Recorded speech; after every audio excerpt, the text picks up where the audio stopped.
to stand up for the rights of all our children and their families, not just the ones that look like ours. Targeting our most vulnerable children and criminalizing those who love and care for and protect them is barbaric.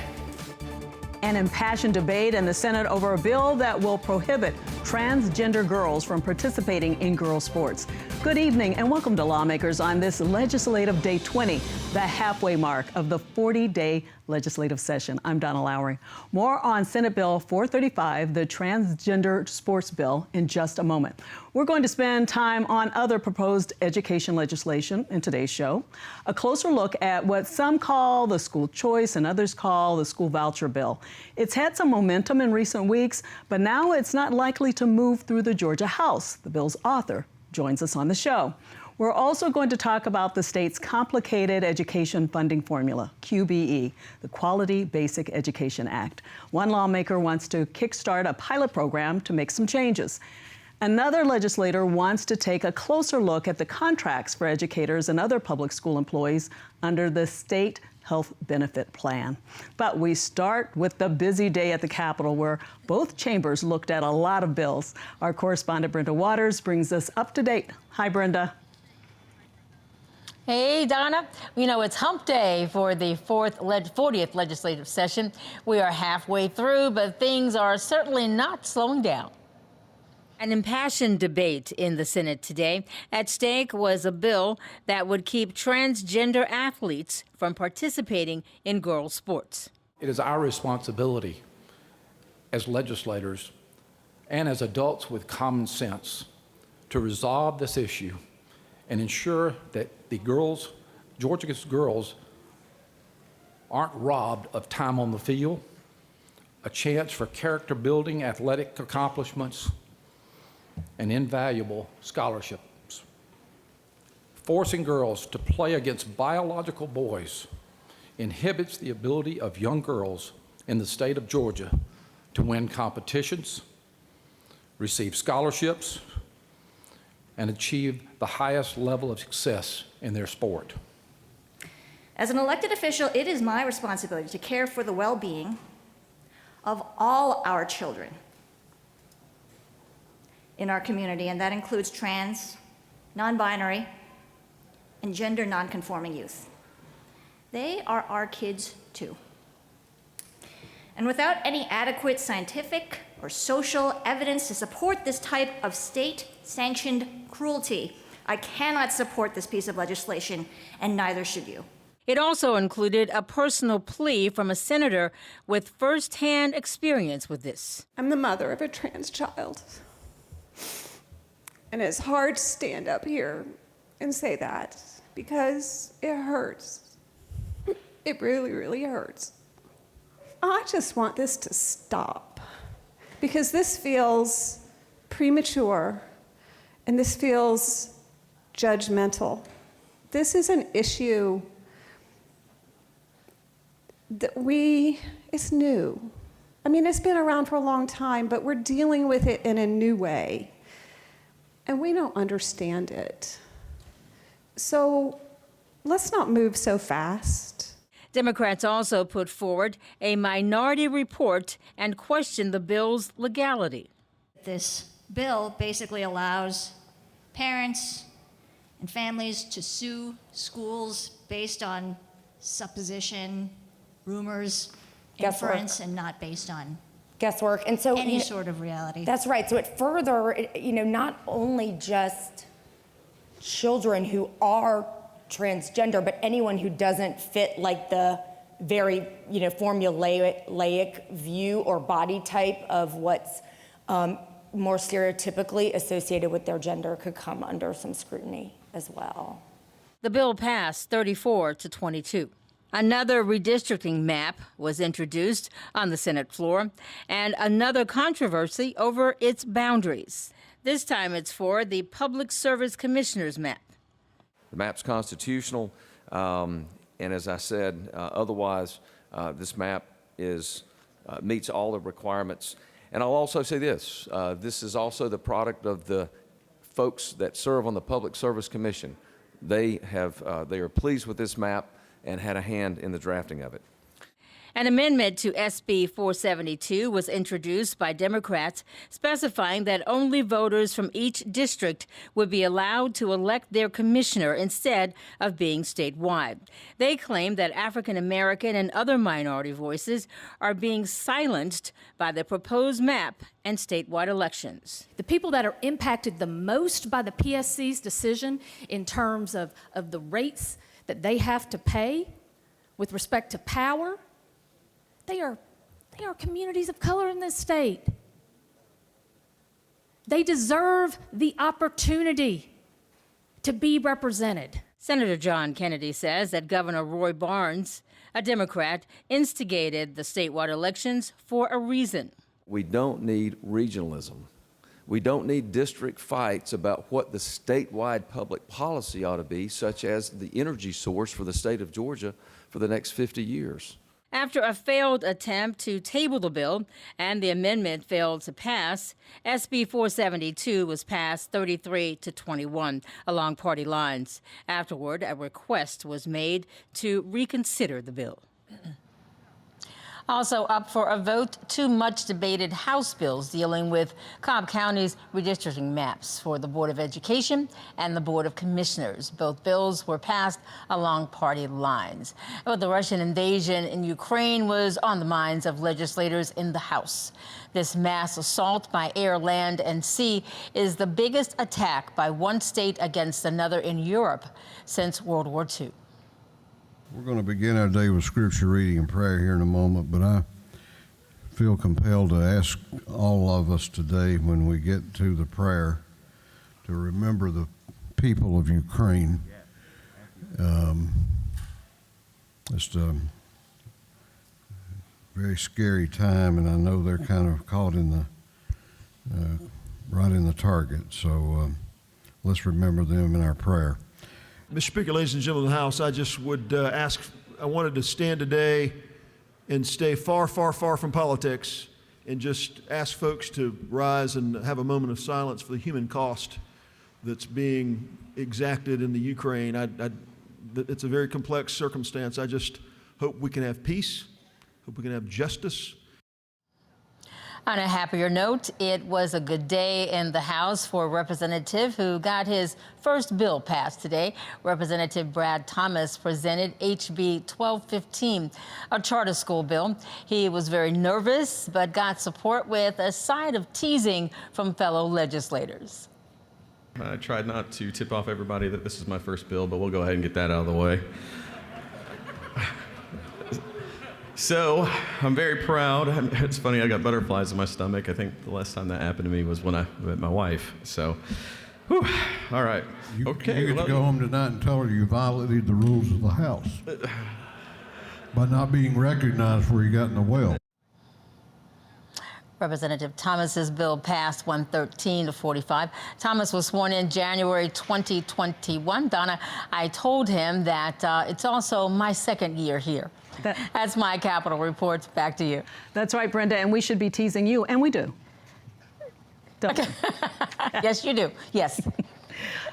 Well, it's not unusual to see several education bills filed during a Georgia legislative session, but this year, some of those bills are attracting as much attention as just about anything else. We're going to talk with our guests about some of them. Joining me now are Republican Representative Wes Cantrell of Woodstock and Democratic Representative Donna McLeod of Lawrenceville. Thank you for joining Lawmakers. Representative Cantrell, we have to start with you. A bill that appeared to have a lot of momentum this year, but maybe stalled at this point. It's HB 999. It's the Georgia Educational Freedom Act. And tell us about it before we get into the latest. Well, you know, education runs deep in my family. I'm a former public school educator myself and the father of a public school educator, the grandson of public school educators, so education is important to me.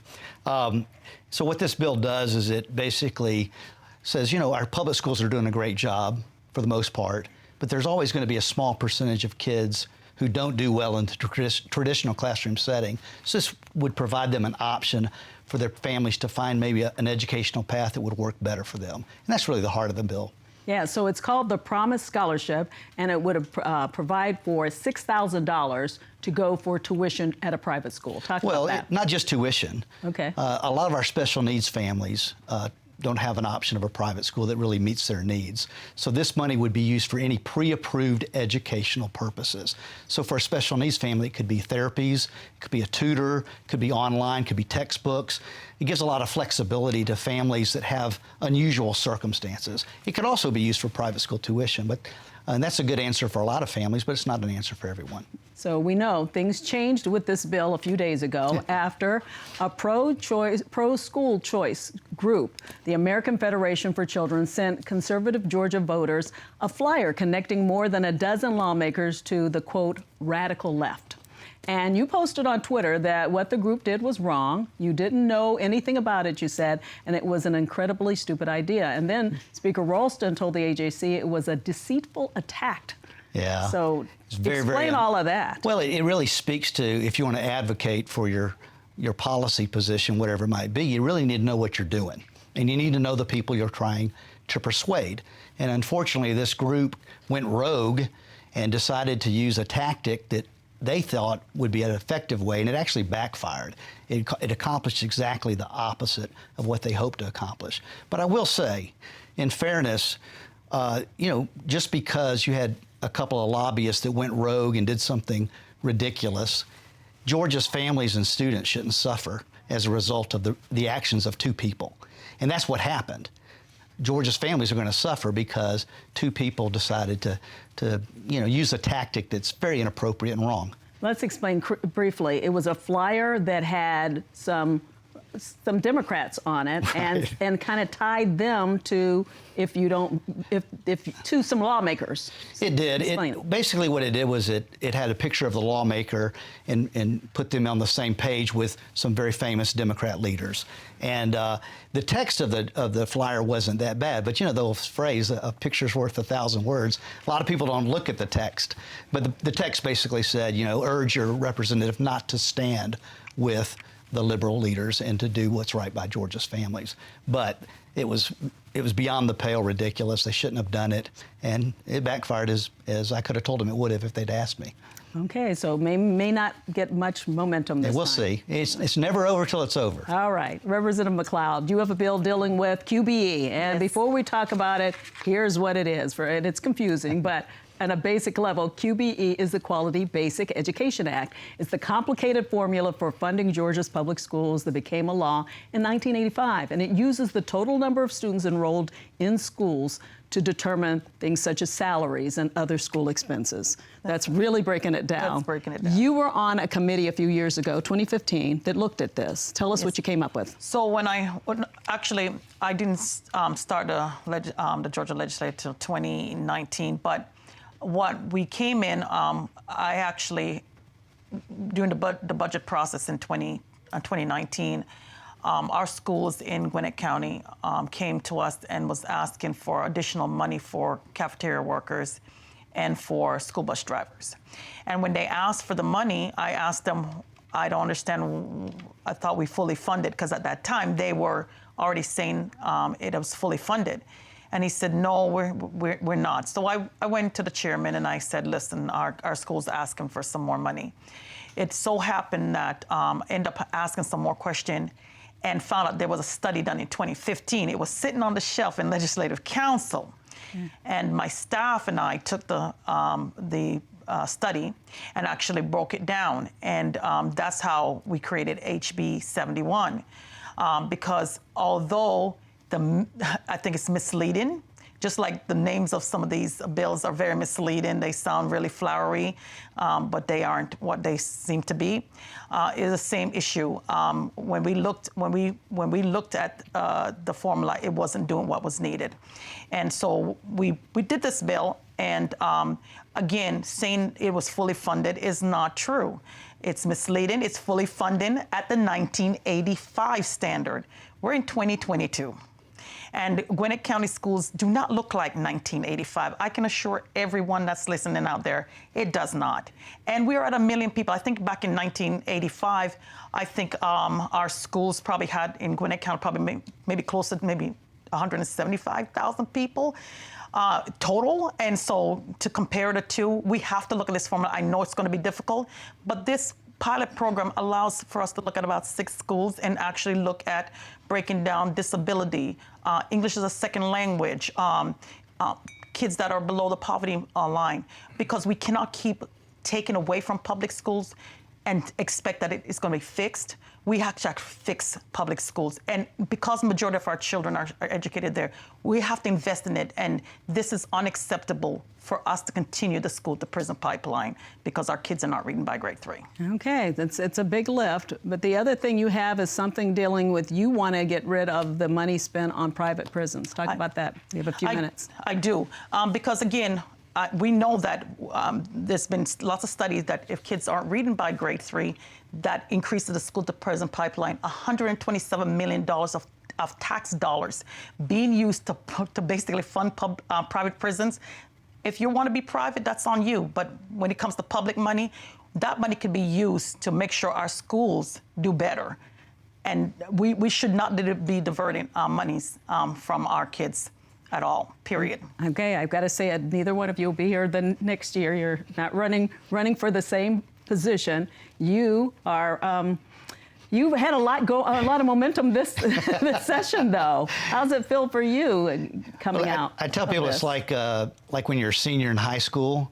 You know, there's a real temptation to coast, but then there's also the other side of it that says, hey, it's my last chance to get a lot of stuff done. So I had a very aggressive agenda for this session. Yeah, the DACA tuition, immigrants or refugees in tuition, the Parents' Bill of Rights, the prohibiting biological males from participating in girls' sports. I mean, a lot of bills. There's a lot going on. Yeah. It's a big, campaign year, and a lot of people running for statewide office. So people tend to be a little different those years. Yeah, this is a different year, but I'm glad you were able to come back on before you move on. Thank you so much for both being here. Thank you so much. And next up, a look at proposed changes to the renewal contracts for health plans for educators, and a sponsor of the Parents' Bill of Rights bill joins us. You're watching Lawmakers on GPB.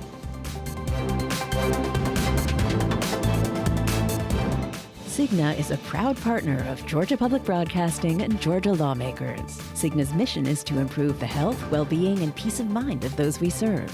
More at Cigna.com to learn how you can help support your employees' physical and emotional well-being. Lawmakers is made possible by Georgia Farm Bureau. With over 80 years of helping everyone understand the importance of agriculture in our state. After all, ag is Georgia's #1 industry. Food and fiber production represents over $74 billion in output of Georgia's strong economy. The Georgia Farm Bureau legislative team works to represent producers across Georgia at the state capitol during the session and year-round. Georgia Farm Bureau, the voice of Georgia farmers.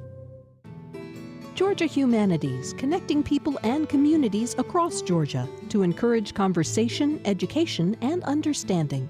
Find out more at www.georgiahumanities.org.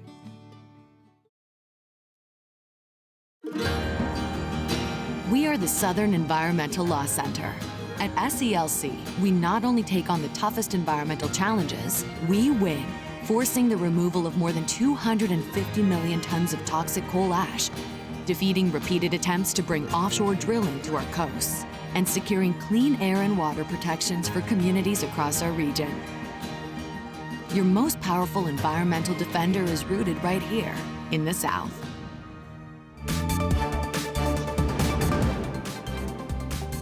Welcome back to Lawmakers. We continue talking about proposed education-related legislation with Democratic Representative Eric Allen of Smyrna and Republican Representative Josh Bonner of Fayetteville. Welcome to Lawmakers. Glad to have you here. Representative Allen, the state has a health benefit plan for educators and all state employees, actually. And you have a bill, HB 1003, and it deals with the Board of Community Health when it comes to contracts. So I'll let you take it from there. Explain it. Yeah, so over the last couple of years, we've seen these negotiations between insurance companies and healthcare providers, hospital systems. We've got, Northside and Wellstar in the middle of these right now, where insurance companies are renegotiating their contracts in the middle of a negotiated period. So this bill simply will hold the insurers accountable to not use the tactic of renegotiating midstream to lower their reimbursement rates. The carrot that we have, or the stick that we have to make sure that happens, is by taking away the most beneficial contract that they could get, which is to participate in the state health benefit plan. So we've got teachers, state employees that are literally receiving letters from their providers saying that the oncologist that has been treating you for the last couple of years of cancer, your child's pediatrician, is no longer in network because of these disputes.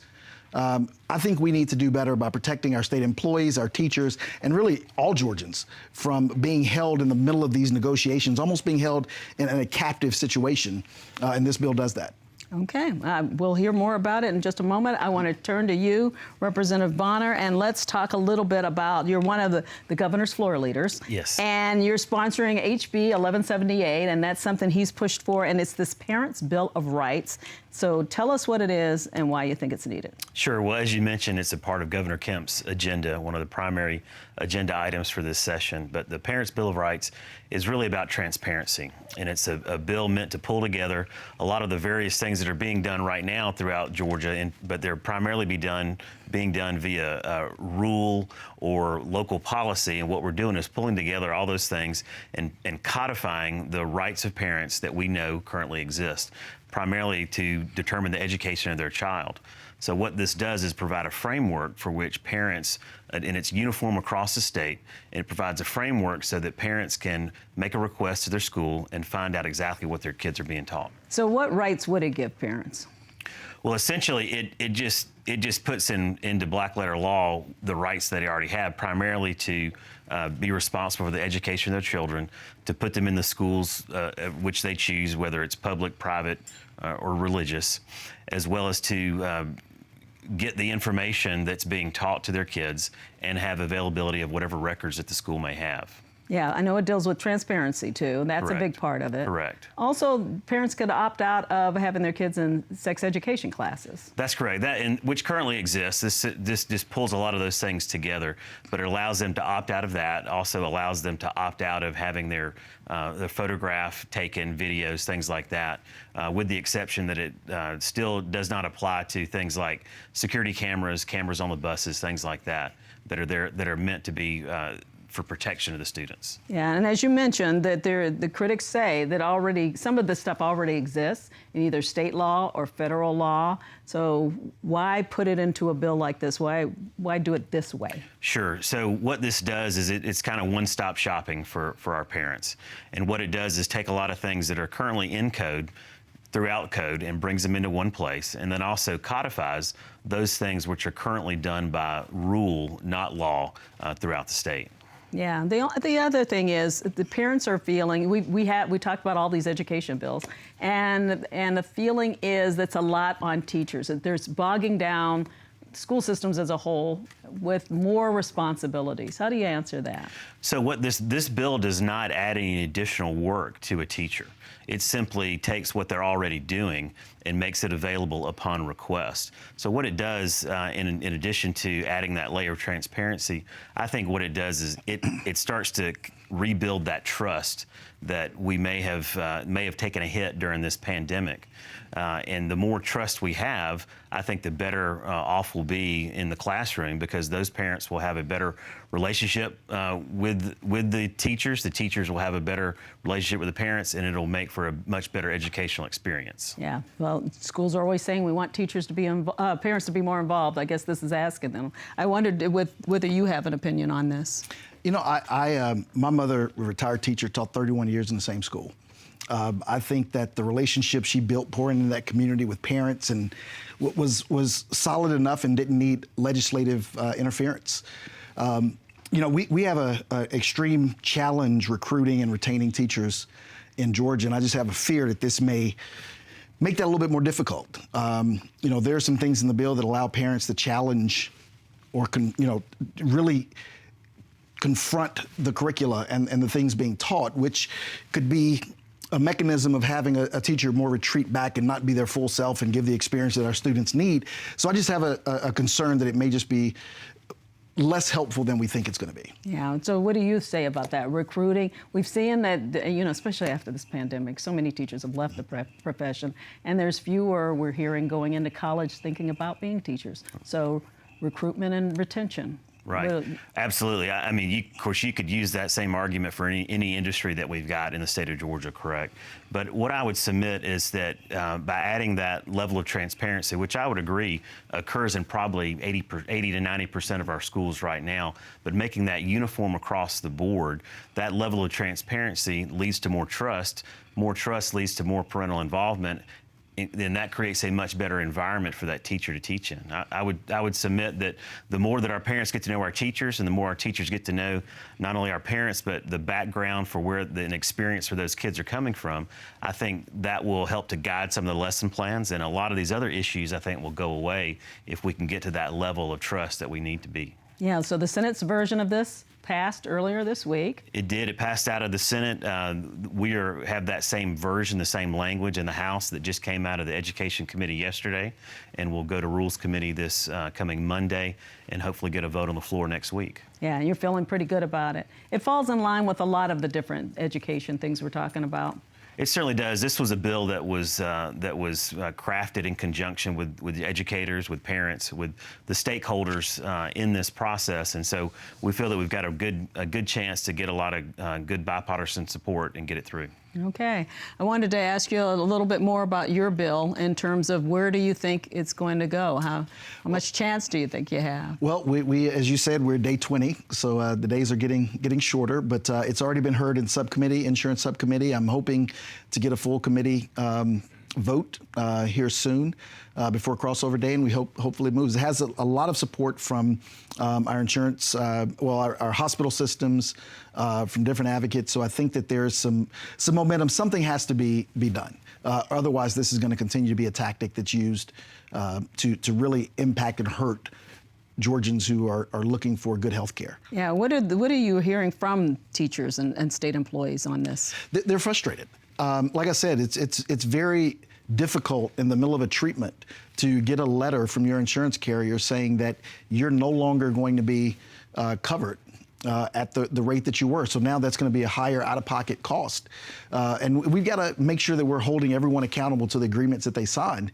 Part of the bill also that I'm hoping to introduce as a substitute in committee is to make sure that whatever plan you sign up for at the beginning of the year, that has to be honored, no matter what, even if there is a contract, because when you go through the open enrollment process, you select your physicians, you select what plan you want to choose.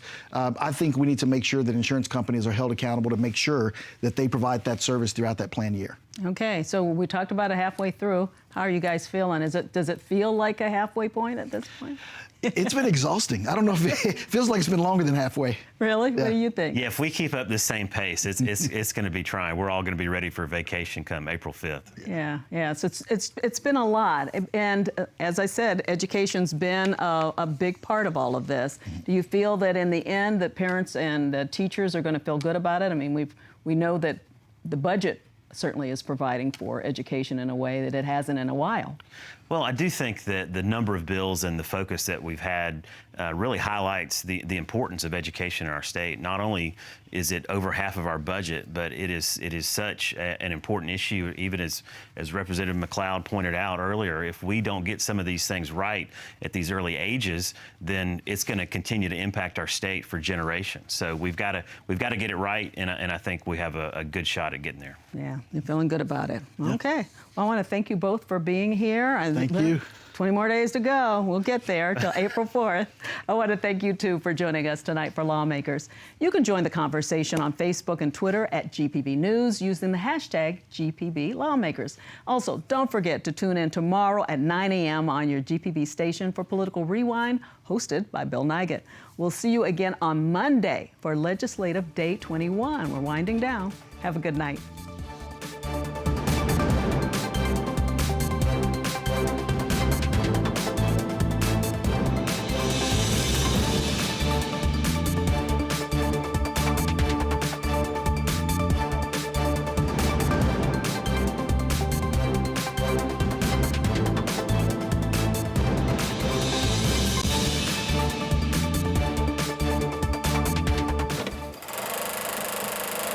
Thank you.